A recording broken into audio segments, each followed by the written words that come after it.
এ তিরঙ্গা শান হ্যায়, এ তিরঙ্গা জান হ্যায়। সিন্দুর অপারেশনে নিহত বীর শহীদ ও অপারেশনে অংশগ্রহণকারী সেনানীদের সম্মান ও শ্রদ্ধা জানাতে ফারাক্কার বিধায়কের উদ্যোগে হয়ে গেল এক বর্ণাঢ্য তিরঙ্গা শোভাযাত্রা।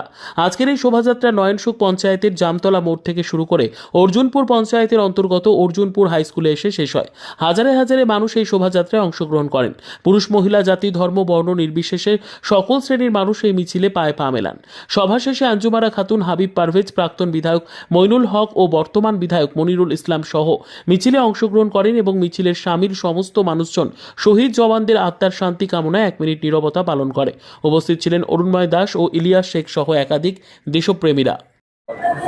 আমরা সমস্ত ভারতীয় নাগরিক হিসেবে আমরা মনে করি আজকে যারা ভারতবর্ষকে বাঁচাবার জন্য লড়াই করছেন, যে সমস্ত বীর পুরুষরা, বীর সৈনিকরা, প্যারামিলিটারি বলুন আর বর্ডার সিকিউরিটি বলুন, প্রত্যেকে নিজের জীবনের ঝুঁকি নিয়ে যে লড়াই করে পাকিস্তানকে মোক্ষম জবাব দিয়েছে, আগামী দিনেও আমরা জবাব দেওয়ার জন্য প্রস্তুত আছি।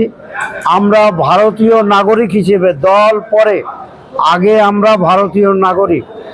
আমাদের প্রত্যেকের দায়িত্ব ভারত সরকার অর্থাৎ সেই সমস্ত বীর সৈনিক যারা আমাদের জন্য লড়াই করছে তাদের পাশে দাঁড়ানো, তাদের প্রতি সমর্থন যোগানো, কটূক্তি করা নয়, ক্রিটিসাইজ করা নয়। সকলকে, সে যে দল করুক না কেন, জাত নির্বিশেষে, ধর্ম নির্বিশেষে সকলের দায়িত্ব সেই সমস্ত বীর সৈনিকের পাশে দাঁড়িয়ে তাদেরকে সাহস যোগানো, তাদের পাশে দাঁড়ানোই এখন আমাদের প্রধান কর্তব্য বলে মনে করি।